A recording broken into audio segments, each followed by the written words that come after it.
تمام حمد ہے اس خالق ازل کے لیے، سکون جھیل کو دیتا ہے جو کمل کے لیے۔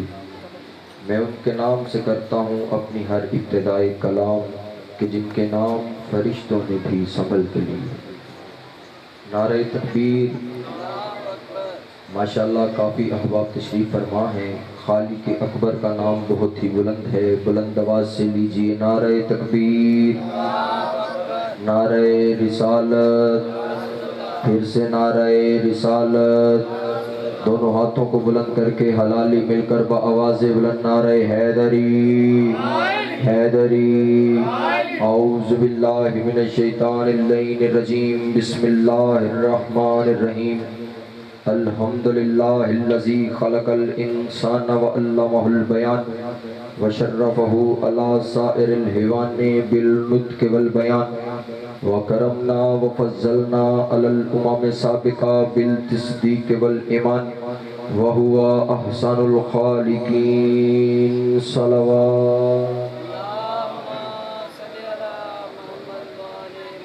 صلوات کا پڑھنا ایک عظیم عبادت ہے۔ جسے صلوات نہیں آتی چلو اسے تو معافی ہے، جسے آتی ہے وہ 14 کی ذات پر احسان والی نہیں، مل کر ایمان والی بلند سے بلند صلوات پڑھیے گا۔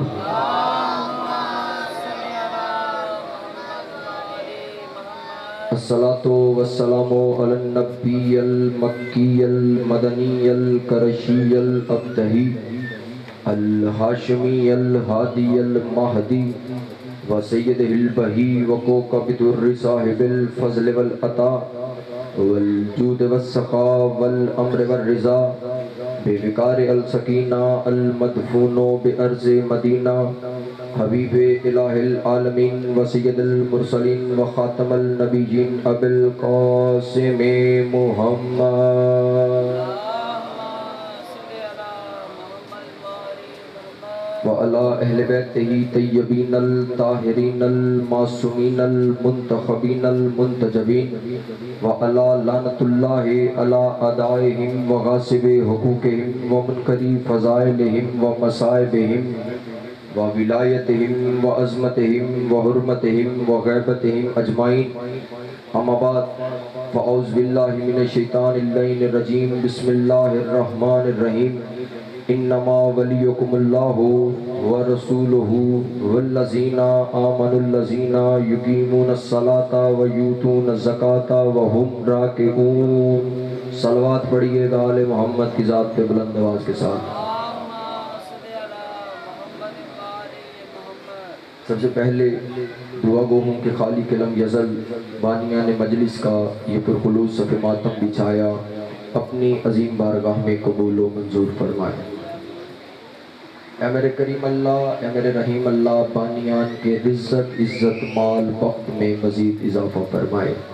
اے میرے کریم اللہ، اے میرے رحیم اللہ، اس ذکر کے صدقے سے، ان دنوں کے صدقے سے، ان راتوں کے صدقے سے جو جو مومنین و مومنات بھی اولاد ہیں انہیں جلد سے جلد ماتمی عزادار نمازی وارث فرزند عطا فرما۔ اے میرے کریم اللہ، مرنے سے پہلے چہاردہ معصومین کی زیارت اور حج بیت اللہ کی سعادت نصیب فرما۔ اے میرے کریم اللہ، ہم اپنے وارث کے ہوتے ہوئے بے وارثوں کی طرح زندگی بسر کر رہے ہیں، ہمارے حقیقی وارث کا جلد از جلد ظہور فرما، امام کی زیارت سے مشرف فرما۔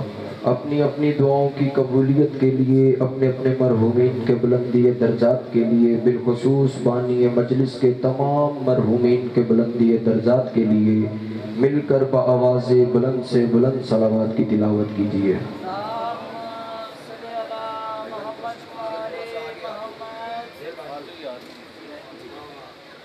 صلوات پڑھیے گا بلند آواز کے ساتھ۔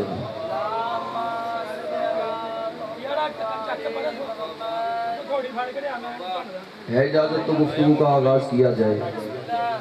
صرف چند لمحوں کی گفتگو کا آغاز ہے، جتنی دیر بھی ذکر حسین ابن علی کروں اس منبر حسین ابن علی سے، آپ کی توجہ کا محور اور مرکز صرف اور صرف ذکر حسین ابن علی ہی ہونا چاہیے۔ جتنے نوجوان بیٹھے ہیں تھوڑی تھوڑی میری حوصلہ افزائی کرنا، جتنے بزرگ بیٹھے ہیں میرے لیے دعا کر دینا۔ سرکار اس منبر حسین سے آ کر میں نے کہا صلوات پڑھیں، تو بندوں نے بڑی آہستہ سے صلوات کی تلاوت کی ہے، یا تو انہیں درود کی فضیلت کا نہیں پتا یا ان کا دل نہیں کر رہا درود پڑھنے کو۔ اگر تو بھائی جان درود کی فضیلت کا پتہ ہو تو پھر درود پڑھنے کا لطف ہی کچھ اور ہے۔ معصوم فرماتے ہیں کہ جب کوئی بندہ خدا درود کی تلاوت کرتا ہے، درود پڑھتا ہے، یہ جتنے نوجوان بیٹھے ہو تھوڑی تھوڑی حوصلہ افزائی کیجئے گا۔ بھائی جان معصوم فرماتے ہیں کہ جب کوئی بندہ خدا درود کی تلاوت کرتا ہے، درود پڑھتا ہے، صلوات پڑھتا ہے، تو اس کے اس بدن سے ایک ایسی خوشبو نکلتی ہے جو بدن سے ہوا میں، ہوا سے فضا میں، فضا سے خلا میں جاتی ہے۔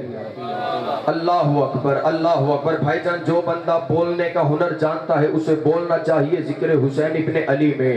بھائی جان خلا سے پہلے فلک پر، پہلے فلک سے دوسرے فلک پر، دوسرے فلک سے تیسرے فلک پر، تیسرے فلک سے چوتھے فلک پر، جب اسی طرح خوشبو عالم افلاک میں پھیل جاتی ہے تو تسبیح و تقدیس میں مشغول ملائکہ ایک دوسرے کی جانب اشارہ کر کے کہتے ہیں، او ملائکہ یہ تسبیح چھوڑو، یہ سجدے سمیٹو، یہ رکوع تمام کرو، چلو زمین پر حسین کی مجلس شروع ہو گئی ہے۔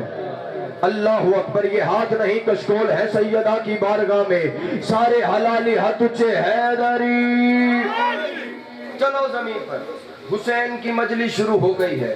اور بھائی جان پوری ذمہ داری کے ساتھ اس وقت جس ذکر میں ہم سب تشریف فرما ہیں یہ کوئی عام ذکر نہیں ہے، یہ کون سا ذکر ہے بات بچہ بھی جانتا ہے، لیکن ایک نئے انداز میں آپ کے دلوں پہ نقش کرنا چاہتا ہوں۔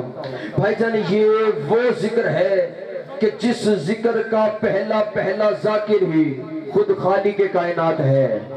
اللہ اکبر، اللہ اکبر۔ بھائی جان آپ کائنات کے کسی بھی گوشے میں چلے جائیں، کسی بھی حصے میں چلے جائیں، نہ ہی کہیں کسی ذکر کی کوئی مخالفت ہے، نہ ہی زمانہ کسی ذکر سے پریشان ہوتا ہے، نہ ہی زمانہ کسی ذکر سے حیران ہوتا ہے۔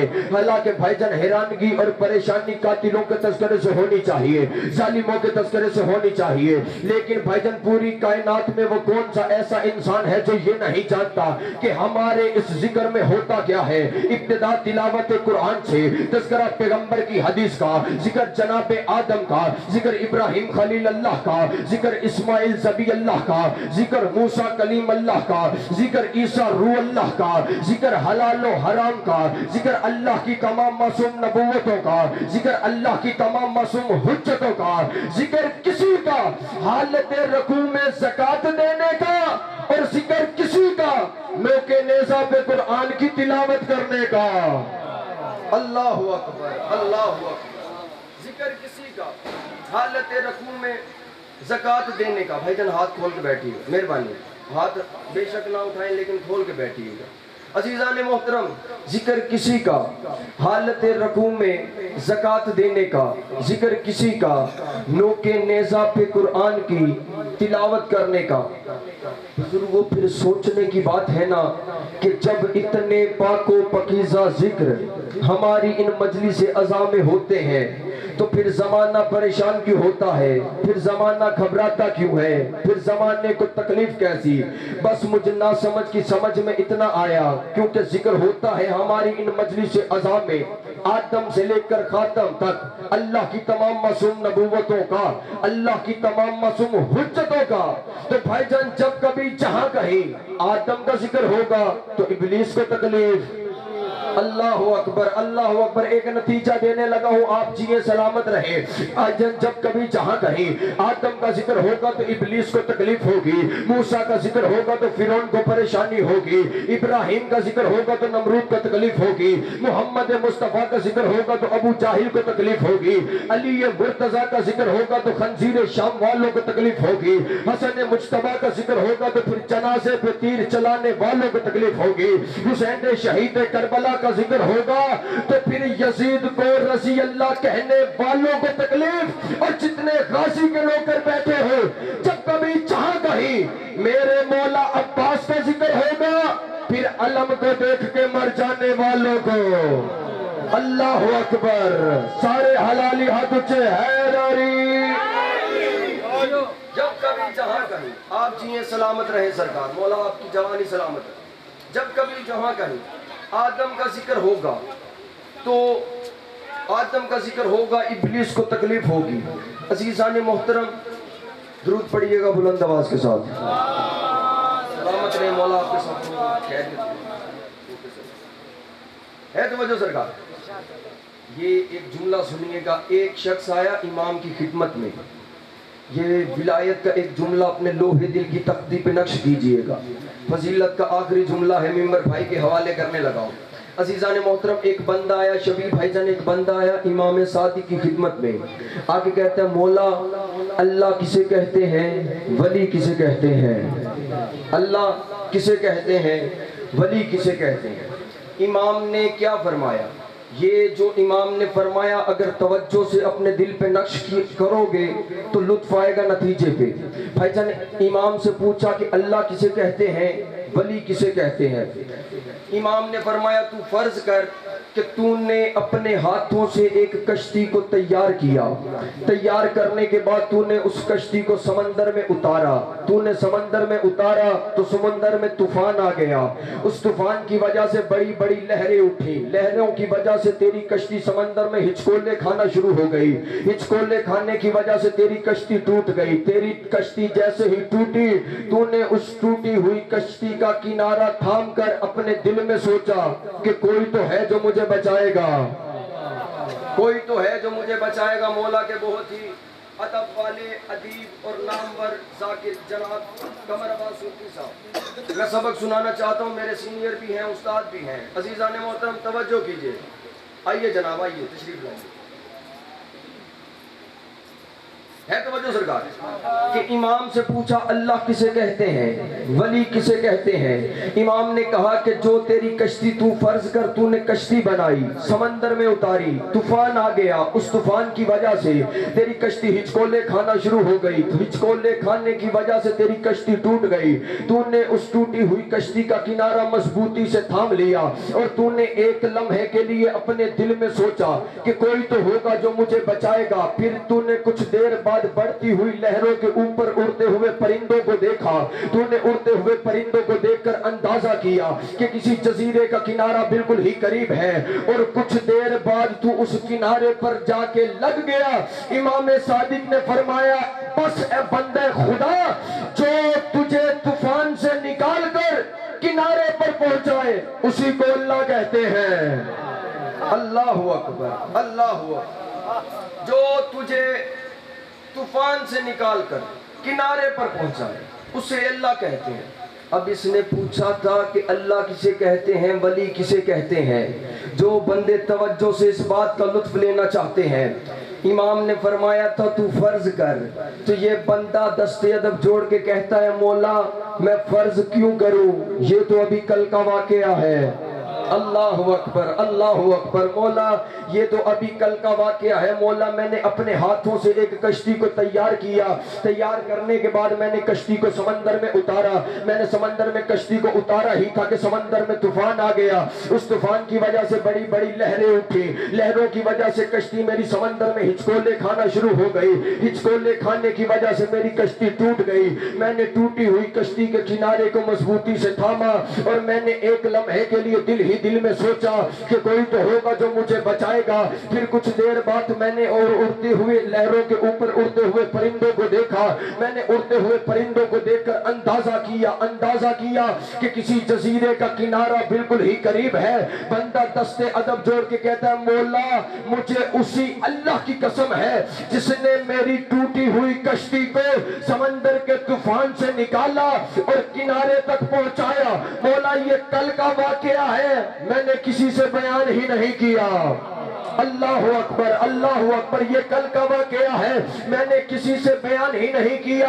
امام ابن امام نے, معصوم ابن معصوم نے, کریم ابن کریم نے, سچی ماں کے سچے بیٹے نے ارشاد فرمایا کہ تو نے بھی تو ہم سے یہی پوچھا ہے کہ اللہ کسے کہتے ہیں, ولی کسے کہتے ہیں, اللہ کسے کہتے ہیں, ولی کسے کہتے ہیں. معصوم نے فرمایا اے بندہ خدا یاد رکھ کہ جو تیری ٹوٹی ہوئی کشتی کو سمندر کے طوفان سے نکالے کنارے تک پہنچائے اسے اللہ کہتے ہیں, اور جو تیرے ارادے کو بھی جانتا ہے اسے ولی کہتے ہیں. اللہ اکبر, اللہ اکبر. یہ ہاتھ نہیں کشکول ہے سیدہ کی بارگاہ میں, سارے حلالی ہاتھ اچھے حیدری. جو تیری ٹوٹی ہوئی کشتی کو سمندر کے طوفان سے نکال کر کنارے تک پہنچائے اسے اللہ کہتے ہیں، اور جو تیرے ارادے کو بھی جانتا ہو اسے ولی کہتے ہیں۔ بس عزاداران مظلوم کربلا، رونے کے دن ہے، رونے کی راتیں ہیں، چند گھڑیوں کا مہمان ہے زہرا کا بیٹا۔ عزاداران مظلوم کربلا، لاکھ دریا علم کے بہا دیے جائیں، جب تک چاران سنا بہیں، جب تک غم حسین میں آنکھ نم نہ ہو، عزاداروں کوئی راضی ہو یا نہ ہو، شام سے آنے والی سید زادیاں راضی نہیں ہوتی۔ عزاداران مظلوم کربلا، زیادہ سے زیادہ ایک روایت پڑھنی ہے، رونا آ جائے تو اونچی آواز میں ہائے کر لینا۔ قبلہ راوی کہتا ہے کہ ایک دن میں سید سجاد کے گھر گیا اور منظر کیا دیکھتا ہوں کہ سید سجاد سجدے کی حالت میں ہیں، رخسار مٹی پہ رکھ کر رو رو کر کہہ رہے ہیں، پروردگارا ان آوازوں پر رحم فرما جو غم حسین میں بلند ہوتی ہیں۔ بس عزادارو، جو اونچی آواز میں ہائے کر کے رو لیتا ہے اسے سید سجاد کی دعا مل جاتی ہے۔ جس بندے کو رونا نہ ہے وہ اپنا سر جھکا لے۔ عزاداران مظلوم میں کربلا، ہم تو مجلسوں میں سوچ سوچ کے آتے ہیں نا کہ کوئی بڑا ذاکر پڑھے تو ہم مجلس میں جائیں گے، کوئی نامور شخصیت آئے تو ہم مجلس میں جائیں گے۔ مجھے اس منبر حسین کی عظمت کی قسم ہے، عزادارو، ایک محمد کی بیٹی، ایک علی کی بیٹی، عزادارو، ایک کا سر زخمی ہے تو ایک کا پہلو زخمی ہے، ساتھ میں 4 سالہ بطول ہے جس کے کانوں سے خون جاری ہے۔ عزادارو، ہم تو مجلس سننے کے بعد، ماتمداری کرنے کے بعد اپنے اپنے گھروں کو چلے جاتے ہیں۔ یہ محمد و علی و حسین کی بیٹی عزادارو اسی عزا خانے میں پھرتی رہتی ہے اور بلا تشبیہ ماں کا ہاتھ پکڑ کے کہتی رہتی ہے، اماں فلاں عزادار یہاں رو رہا تھا، اماں وہ ہائے کر کے رونے والا یہاں رو رہا تھا، اماں وہ چیخے مار کے رونے والا یہاں رو رہا تھا، اماں وہ ماتم کر کے رونے والا یہاں رو رہا تھا۔ عزادارو، اچانک ماں سے ایک سوال کرتی ہے کہ ماں کا ہاتھ پہلو سے اٹھ جاتا ہے۔ عزادارو، سید زادی رو کے کہتی، اماں یہ ہائے کر کے رو رہے تھے، اماں یہ چیخے مار کے رو رہے تھے، اماں انہیں تو پتھر کسی نے نہیں مارے، اماں انہیں تو تازیان نے کسی نے نہیں مارے۔ عزادارو، سید زادی رو کے کہتی ہے، بیٹا یہ کوئی جرم تو نہیں کر رہے تھے، اور یہ تو تیرے مظلوم بھائی حسین کو رو رہے تھے۔ عزادارو، سید زادی رو کے کہتی ہے، اماں اگر میرے حسین کو رونا جرم نہیں اور پھر آج تک میرا سر زخمی کیوں؟ اماں میں نے جہاں حسین کا نام لیا، اماں کہیں سے پتھروں کی بارش، اماں کہیں سے تازیان سجاد کی پشت پہ۔ اللہ